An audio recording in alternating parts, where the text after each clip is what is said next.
Grigory Rasputin. On the chilly night of December 29, 1916, in Petrograd, 29-year-old Prince Felix Yusupov invited Grigory Rasputin to his Moika palace. Earlier, politician Vladimir Purishkevich and Grand Duke Dmitry Pavlovich, cousin to Tsar Nicholas II, had arrived at the home. The trio secretly planned to end Rasputin's influence over the Tsarina, whom they believed he was destroying through manipulation and control. While in the palace basement, the three men offered Rasputin Madeira wine and cakes laced with potassium cyanide. He ate and drank calmly, unaware of the sinister plot he'd just been pulled into. Minutes passed, but nothing happened. Panicking, Yusupov ran upstairs, grabbing a revolver, and fired once. The bullet ripped through Rasputin's liver and kidney, releasing a gush of internal bleeding. The impact delivered shock forces similar to being hit by a small car at about 35 miles per hour. Rasputin dropped, gasped, but impossibly moved again.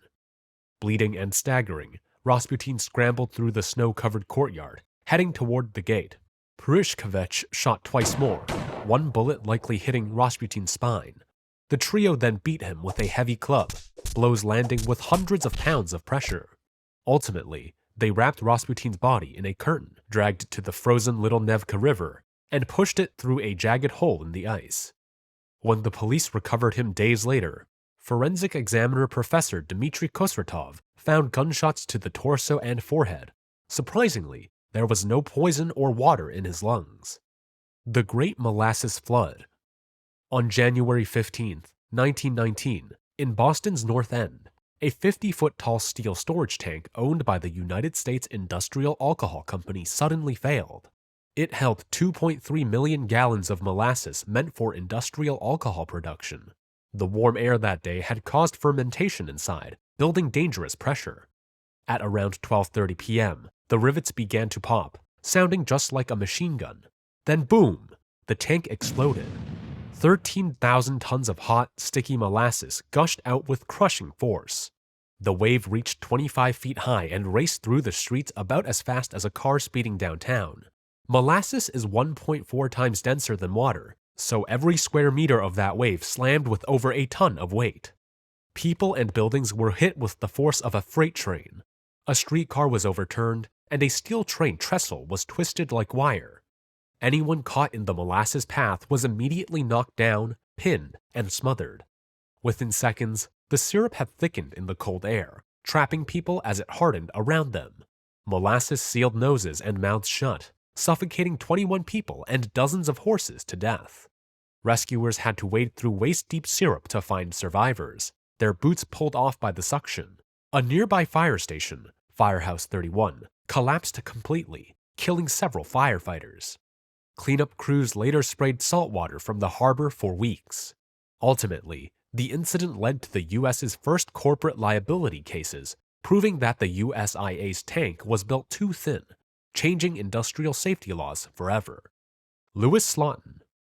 On May 21, 1946, at Los Alamos National Laboratory in New Mexico, 35-year-old physicist Louis Slotin began an unapproved experiment known as tickling the dragon's tail. He was showing his replacement, Alvin Graves, how to measure when a 6.2 kilogram plutonium-gallium core would go critical. Slotin was performing the test before leaving the Manhattan Project. Instead of using safety shims, Slotin held the two halves of a beryllium shell apart with nothing more than the tip of a screwdriver. Standard shivs that prevented full closure were removed, a rule every physicist knew never to break. As 7 men watched, the screwdriver slipped, and the shells clapped shut. A blinding blue flash filled the room as the core went supercritical. Within half a second, Slotin absorbed about 1,000 rads, more than double the instantly fatal dose. The heat wave and neutron burst struck his cells with microscopic violence, shredding DNA like shrapnel through tissue. Acting on reflex, Slotin knocked the hemisphere away, stopping the chain reaction and saving 7 colleagues who received lesser, though dangerous, exposures. Moments later, his skin began to tingle. He said he felt a burning heat in his hand and a strange taste of metal on his tongue. Within hours came vomiting, blisters, and a rapid collapse of his blood cells. Over 9 agonizing days, Slotin's body failed organ by organ until he died on May 30th, 1946. Surprisingly, the same plutonium core had claimed the life of physicist Harry Dagalian months earlier. After Slotin's death, all criticality tests at Los Alamos were permanently moved behind protective barriers, ending hands-on nuclear assembly forever. Zigmund Adamski. On the afternoon of June 6, 1980, 56-year-old retired coal miner Zigmund Adamski left his home in Tingley, near Wakefield, West Yorkshire, to visit a local shop. He was a well-known friend and neighbor, but on that day, he never returned. 4 days later, on June 10th, Adamski's body was discovered about 20 miles away atop a remote coal slag heap in Todmorden. Strangely, he had no connection to the area. Adamski was wearing a suit but missing his shirt and tie, which were never recovered.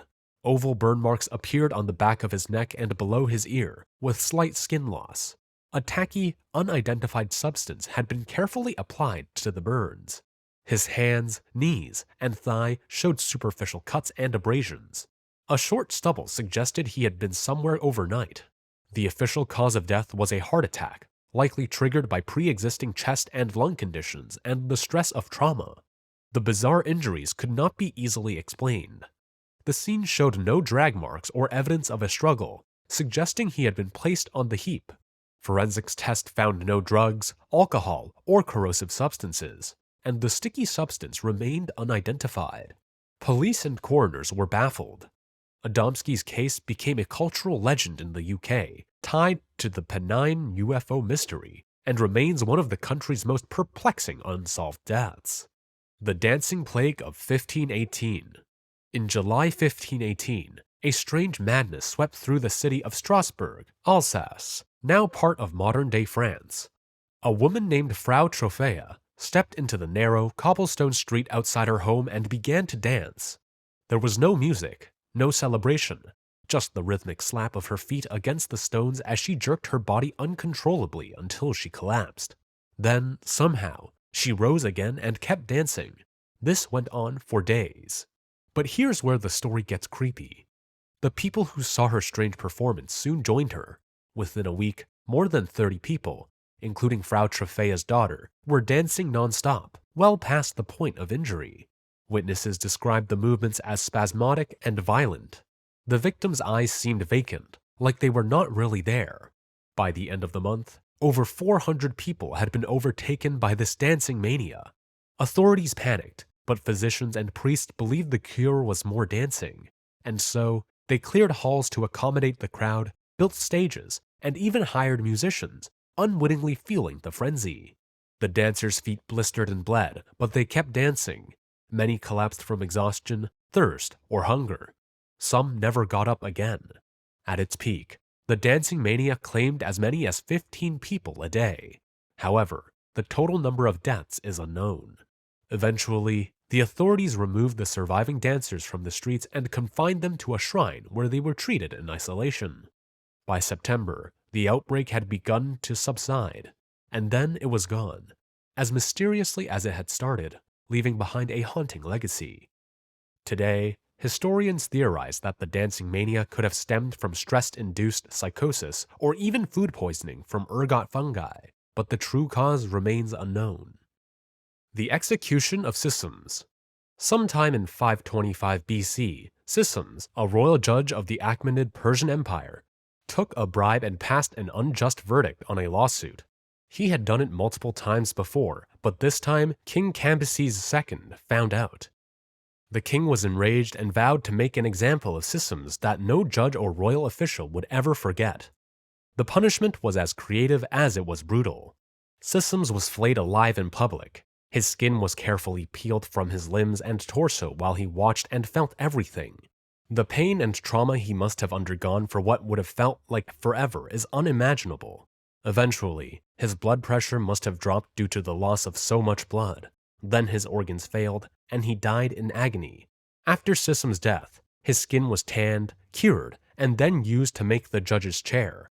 Sisamnes' son, Otanes, who replaced his father, was forced to sit daily on the macabre chair, a constant reminder of what justice truly costs. Michael Malloy, aka Iron Mike, aka Mike the Durable. In January 1933, at a shabby speakeasy in the Bronx, 5 men, Tony Marino, Joseph Murphy, Francis Pasca, Daniel Kreisberg, and Hershey Green plotted murder. Their target was Michael Malloy, a 59-year-old homeless alcoholic and former firefighter.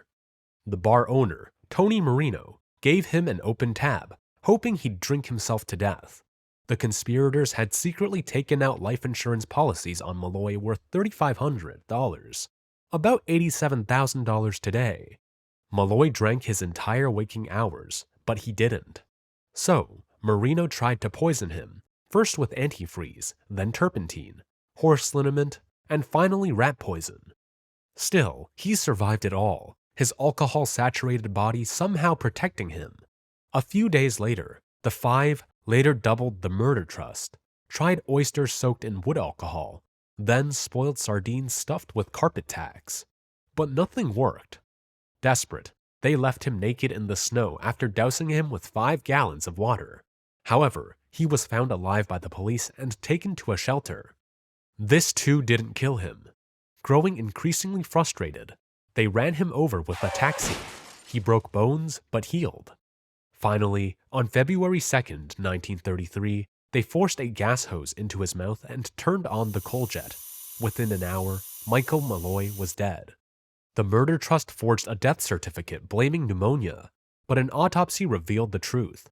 All 5 were caught, 4 went to the electric chair, only 1 got away with 10 years. The death of Elisa Lam.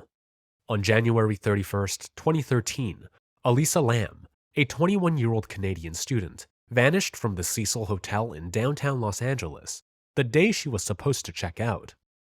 Police searched her room and had dogs search the building, including the rooftop, but found nothing. After a week, with no sign of Lam, missing person flyers were posted around the neighborhood with hopes that someone, anyone, would come forward with information. Then, on February 13th, 2 weeks after she disappeared, police released a disturbing surveillance footage of Lam's last known sighting. In the 2.5-minute clip, Lam, who's alone, appears anxious and erratic.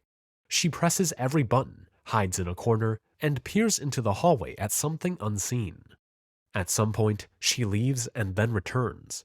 When the elevator doors don't close, she leaves, never to be seen again.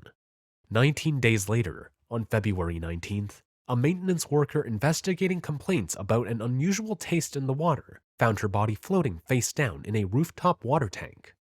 The tank was over 10 feet tall, sealed with a heavy metal lid, accessible only by a ladder.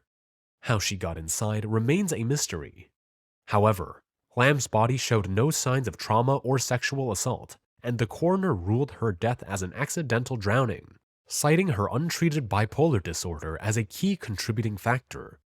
Still, the chilling video, the impossible circumstances, and the Cecil Hotel's sinister history have fueled endless speculation.